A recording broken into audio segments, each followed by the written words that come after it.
नमस्कार मित्रों, Indian mountaineering foundation new Delhi में आया हूं और यहां पर एक ऐसे शख्सियत से मुलाकात हुई जिनका सारा जीवन माउंटेनियरिंग को समर्पित है और बहुत सारी उपलब्धियां उन्होंने हासिल की हैं।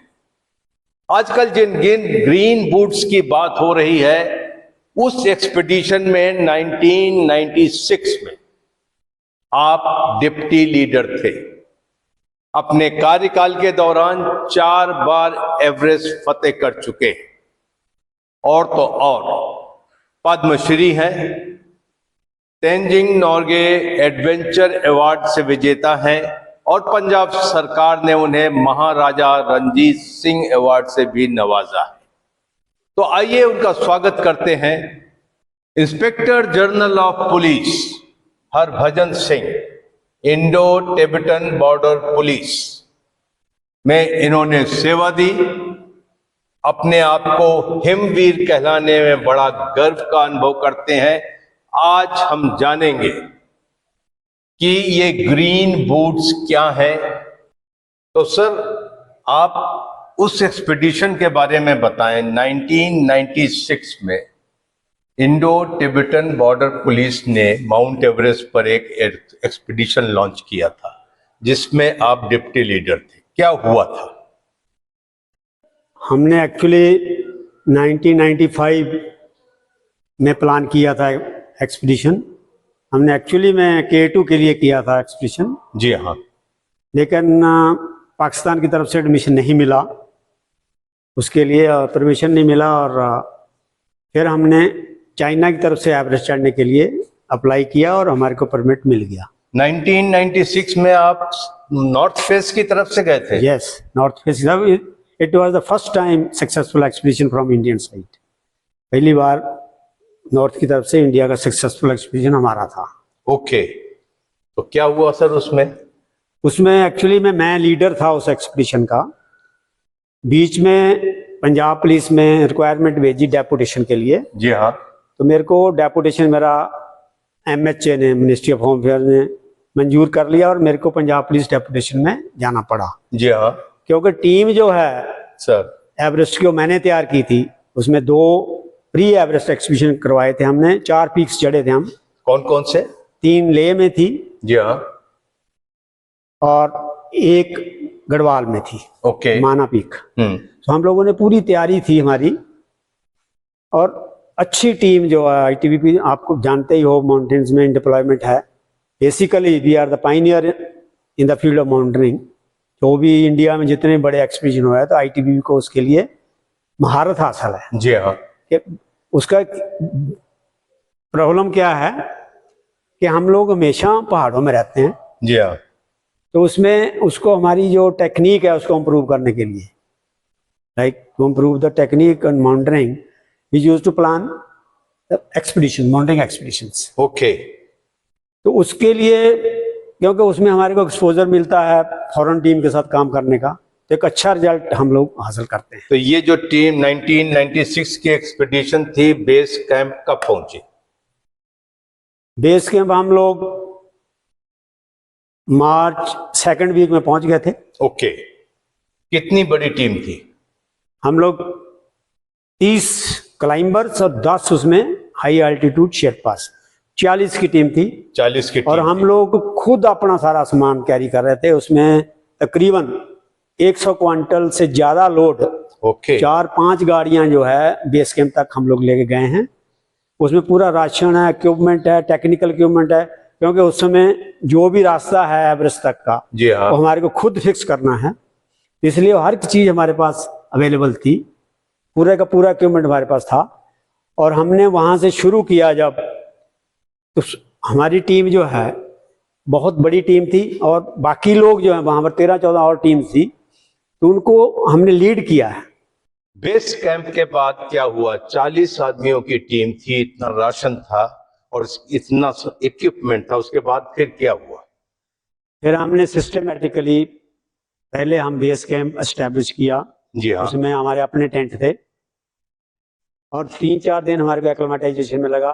वहां पर हमने पूजा करवाई। वहाँ जो रूमटेक मोनास्ट्री है बिल्कुल नजदीक है, 5-6 किलोमीटर पे। जी वहां से लामा को बुला के हाँ। तो पूरा एक दिन पूजा हुई, उसके बाद 4-5 दिन तक चलती रही।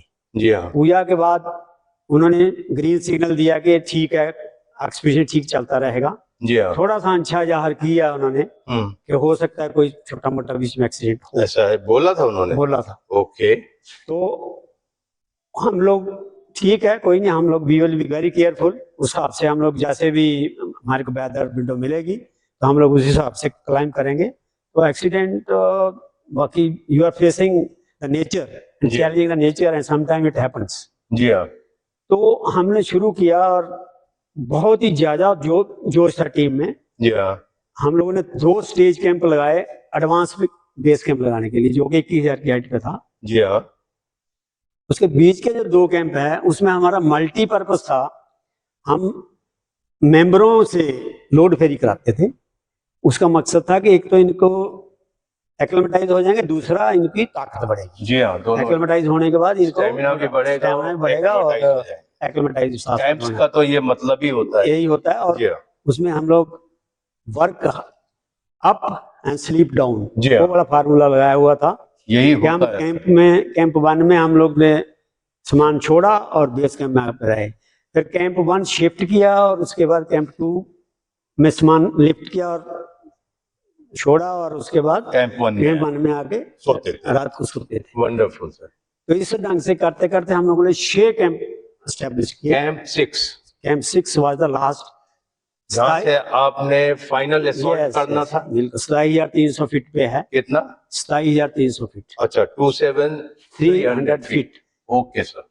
फिर 8300 मीटर बनता है। जी हाँ। 8320 है, ऐसे कुछ था।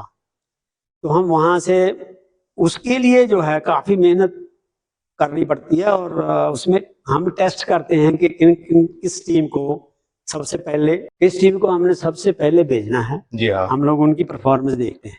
जैसे हमने 23,000 की हाइट तक भेजा, नॉर्थ कोल बोलते हैं उसको। जी हाँ। तो वहां पर जब गए तो वहां पर जैसे मैं हूँ, मैं क्लाइंबिंग लीडर भी था। जी हाँ। तो जिम्मेवारी थी कि अच्छी से अच्छी सिलेक्ट करनी है टीम, बिकॉज पहली टीम जो है उसको 1.5 गुना स्ट्रेंथ चाहिए, 1.5 गुना जोर लगेगा, क्योंकि वो रस्सी भी फिक्स करनी है साथ। बर्फ भी दबा। वो एक दिन में नहीं कर पाएंगे क्लाइंब। जी हाँ। आप आधा रास्ता या थोड़ा रास्ता आगे, बनाना है। हाँ रास्ता बनाना है, जी हाँ। रस्सी फिक्स करनी है। तो उसके लिए आपको सबसे स्ट्रॉन्ग टीम पहले भेजते। ओके। उसके बाद दूसरी टीम जो जाती है तो बाकी बचा करके क्लाइंब करके वापस आती है।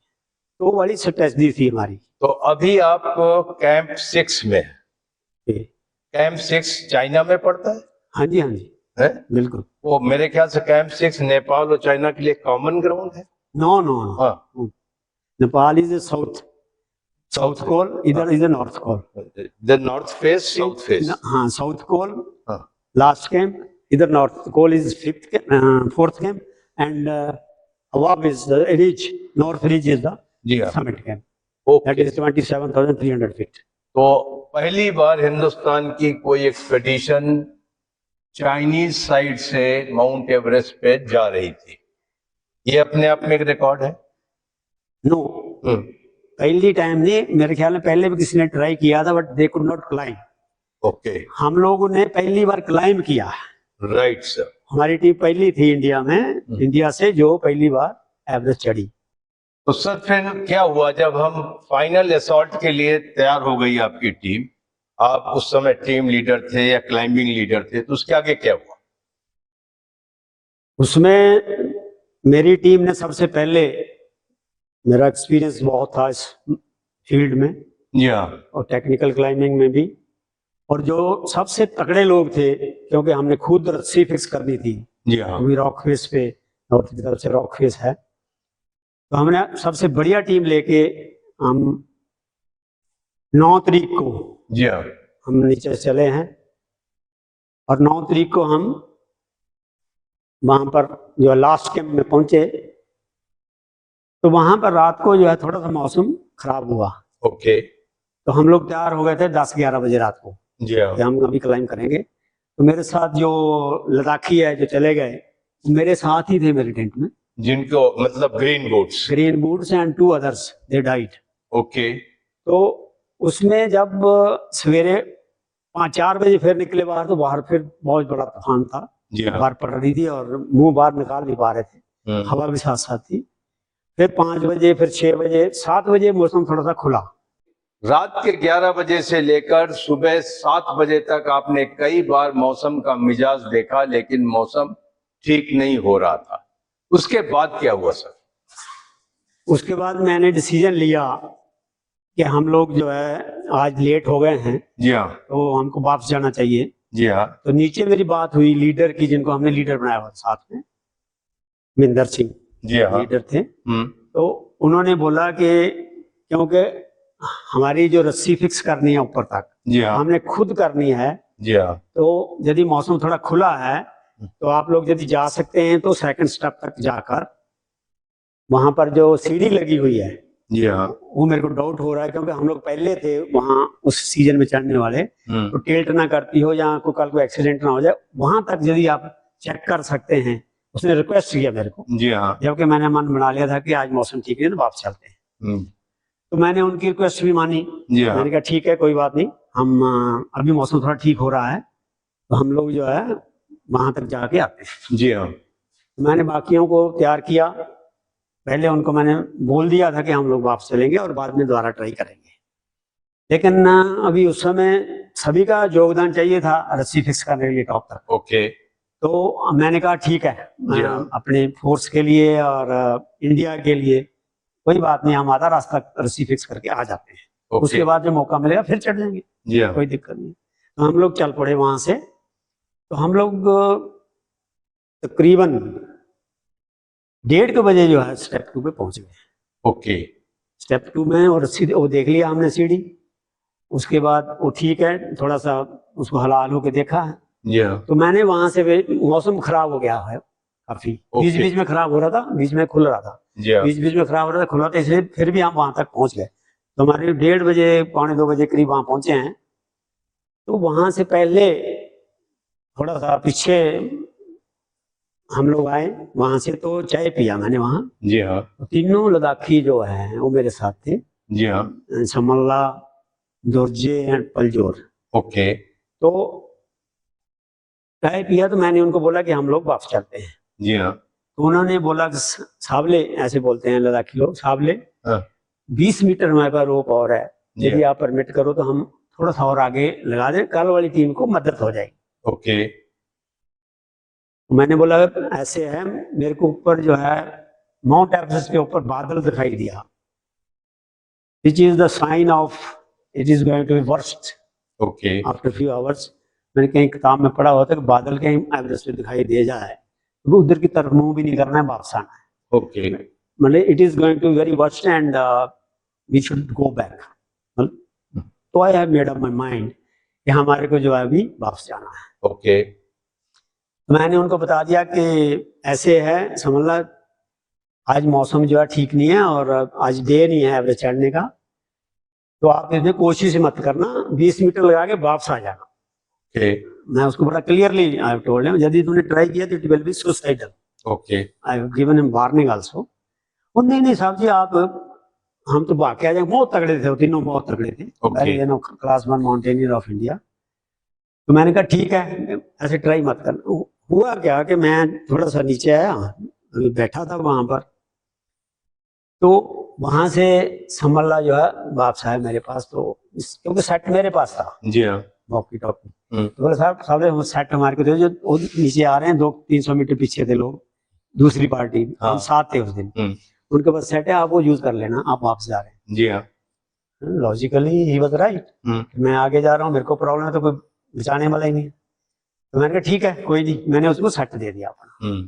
लेकिन मेरे को शक हुआ कि सेट लेने आया कहीं ट्राई ना कर ले एवरेज चढ़ने की, क्योंकि वहां से it was very luring, 250 metre है। अच्छा। हाँ, सिर्फ 250 मीटर? बिल्कुल। ओके। तो जहां 8,600 हो रही है, 8,600 मीटर में बात कर रहा हूँ, जहां आपकी बात हो रही है वहां से एवरेज सिर्फ 270 मीटर थी? हाँ, 270 मीटर हाइट है बस वहां से। ओके। थोड़ा रास्ता होगा 800 मीटर होगा ज्यादा से ज्यादा, यहाँ 700 मीटर होगा। हाइट इज इतना, मैं 8 या 600 मीटर से आया हूँ वापस। ओके। तो उन्होंने आगे जब गए हैं उनको और नजदीक लगा, उससे देन मौसम भी खराब हुआ, लेकिन उन्होंने जब और नजदीक लगा तो मेरा सेट मेरे पास है नहीं, उन्होंने सीधा बेस कैंप में बताया। बताया और उन्होंने बोला कि हम बिल्कुल बस चढ़ने वाले हैं, 100 मीटर रह गया है। ओके। तो उन्होंने भी बोला कि मौसम खराब हो रहा है, देख लेना। नहीं नहीं, बस हो गया, हम आधे घंटे में, पौने घंटे में, 1 घंटे में चढ़ देंगे, बस यही बोला उन्होंने। जी हाँ। देख लेंगे जैसे भी है। उन्होंने बावजूद भी फिर उन्होंने अपना सेट बंद कर दिया। Okay. And they climbed.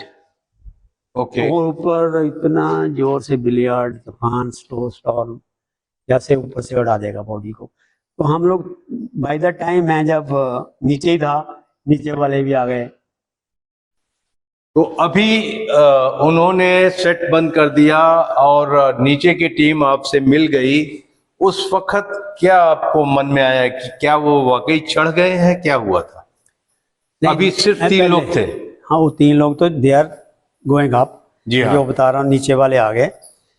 And उन्होंने मेरे को बोला, जोत सिंह नाम था, कि सर उन्होंने क्लाइम कर देना, हम लोगों ने रह जाना है, जी हाँ। तो आप भी चलो। वो 2 पीछे आ रहे हैं, उनको भी ऐसे इशारा किया कि हम सारे के सारे चढ़ते हैं, इकट्ठे चढ़ेंगे। जी हाँ। लेकिन मैंने पूरा, मेरे ख्याल में 30-35 मिनट लगाए थे उसको सारा निचोड़ निकालने के लिए कि आज एवरेस्ट डे नहीं है, जी हाँ।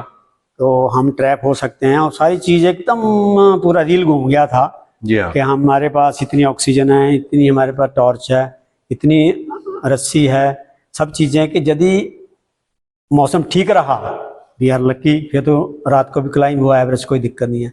खराब हो गया तो there is no body to save us. वो सारा डिसीजन लेने के बाद लास्ट में आवाज आई थी कि life is more important than Everest. So then I decided to withdraw. Okay. तो उनको मैंने बताया कि भाई इस वजह से मैंने कि आज मौसम ठीक नहीं है और बहुत ज्यादा खराब होने वाला है। वो सामने दिखाई दे रहे जाते जी हाँ। तीनों। तो उन्होंने बोला सर उन्होंने चढ़ जाना। मैं कहा देखो, कल को ये मत बोलना कि हरभजन सिंह सर ने सब हमारे को चांस नहीं दिया। मैंने कहा यू कैन गो अहेड, लेकिन इट विल बी सुसाइडल, तुम बच के वापस नहीं आ सकते। ओके। आपका डिसीजन आपका है, उधर जाना है या मेरे साथ तो जाना। वो जो 3 जा रहे थे वो अभी किसी के कम्युनिकेशन में नहीं थे? They were in communication with the base camp है। उन्होंने बताया ना, जब कह रहा 100 मीटर रह गया, उन्होंने किया एक बार उनको, उसके बाद चढ़ के किया उन्होंने कम्युनिकेट कि हम भी हैव क्लाइंट। तो वहां से लीडर ने prime minister office, DGITB office, उनको कन्वे किया कि वी हैव।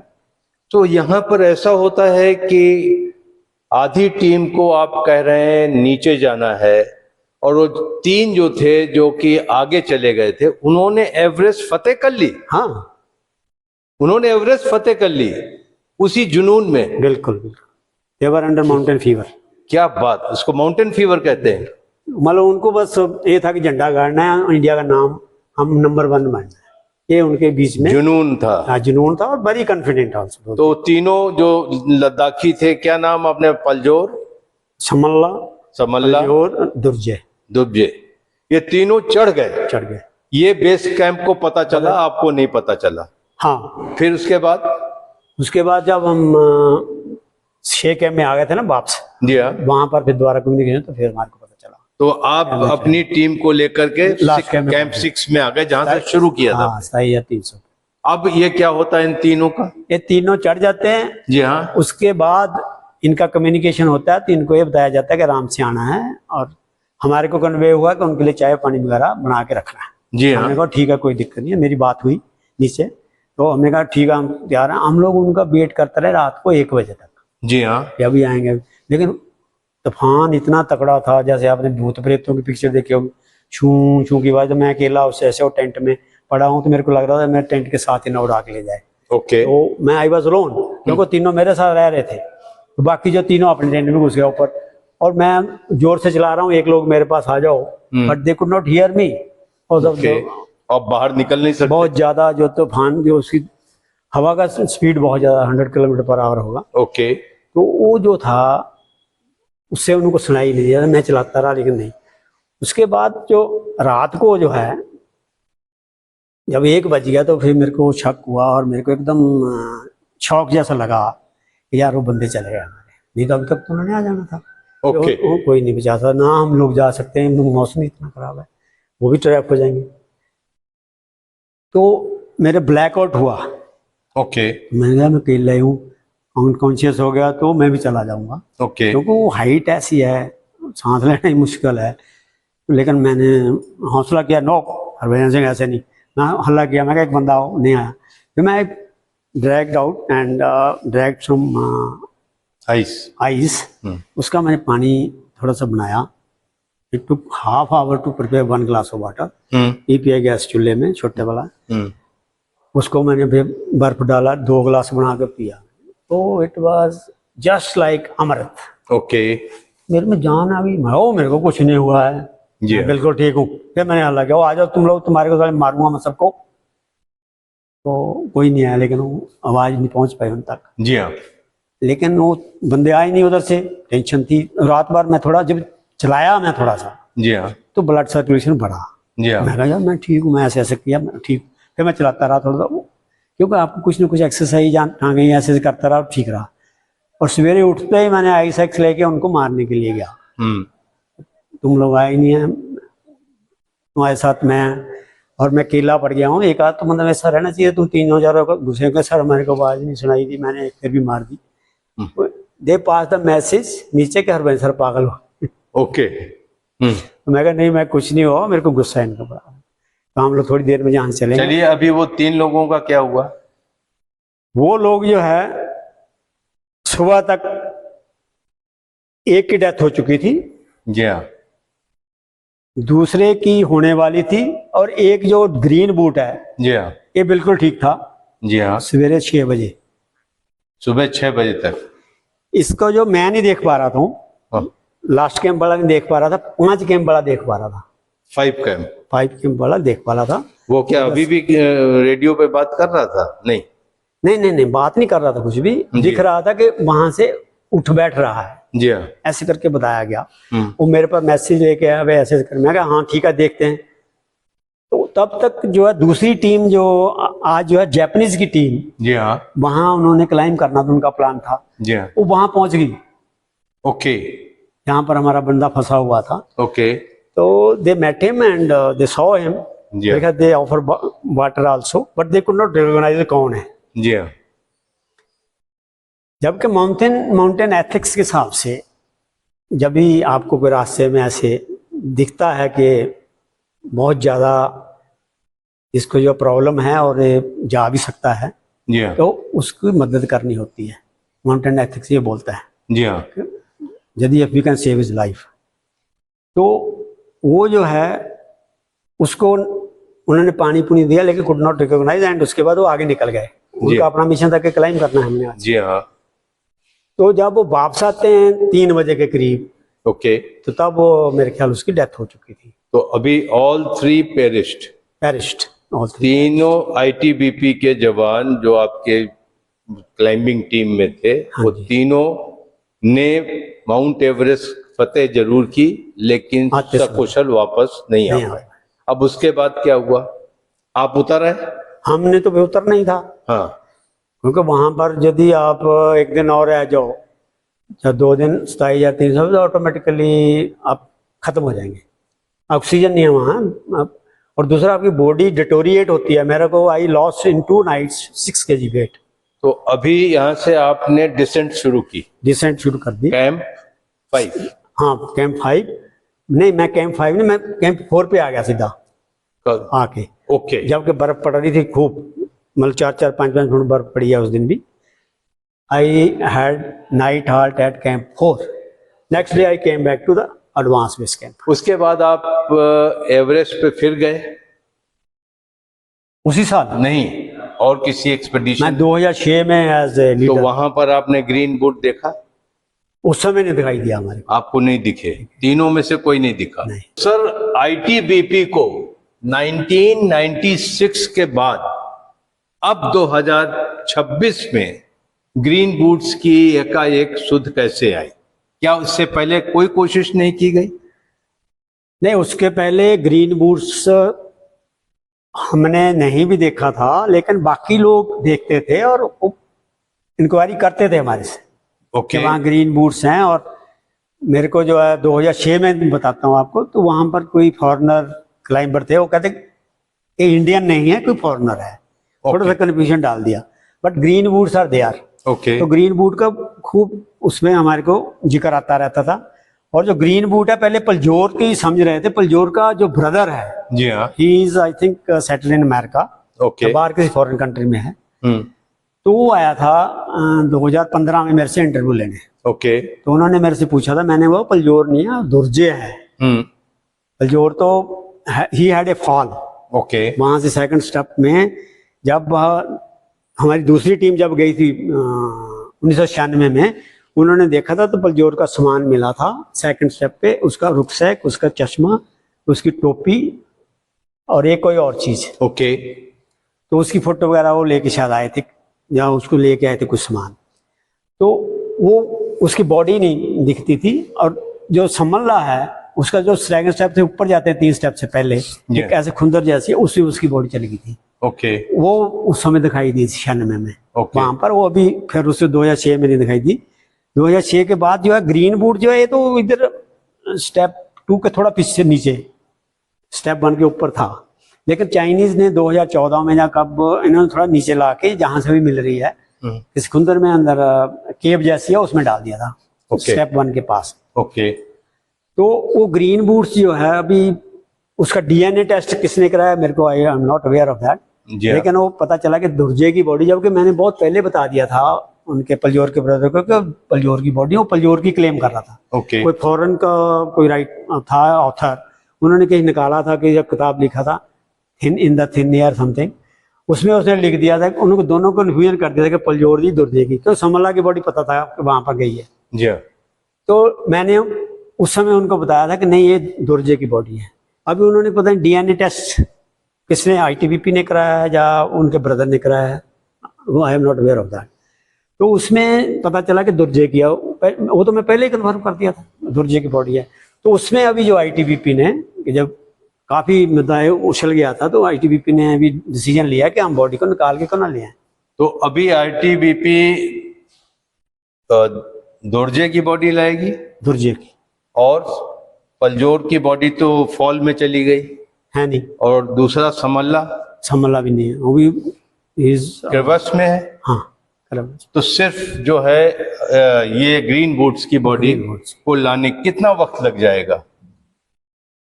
मेरे हिसाब से तो it is next to impossible. अच्छा।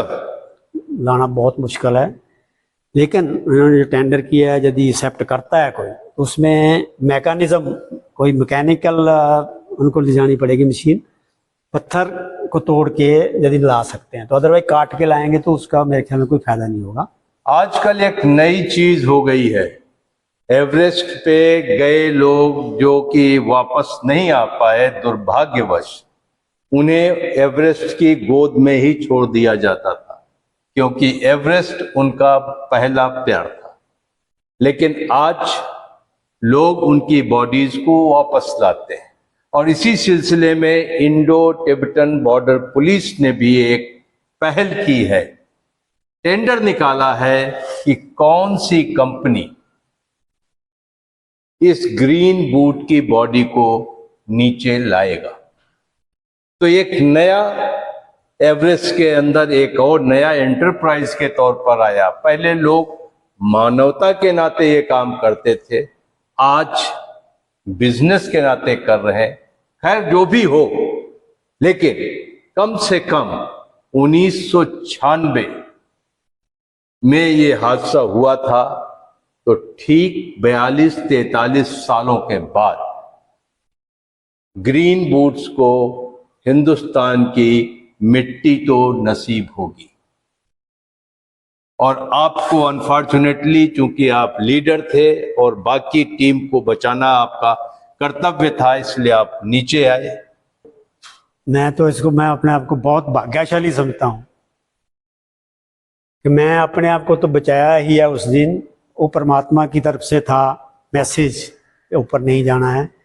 उसके साथ साथ 3 लोगों को, और वो भी अपने आप को जोक सकते थे, जा सकते थे आगे, जैसे जोश था उनमें। लेकिन जब मैंने उनको कन्विंस किया, तो I am really contented that I could save 4 people including my self in that expedition.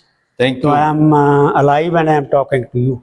Always always try to climb the highest, but not at the cost of your life. life is more precious than the Everest, because the Everest will remain there only, and you can climb again and again. And it never refused to climb me, but she said the Mount Everest. Thank you.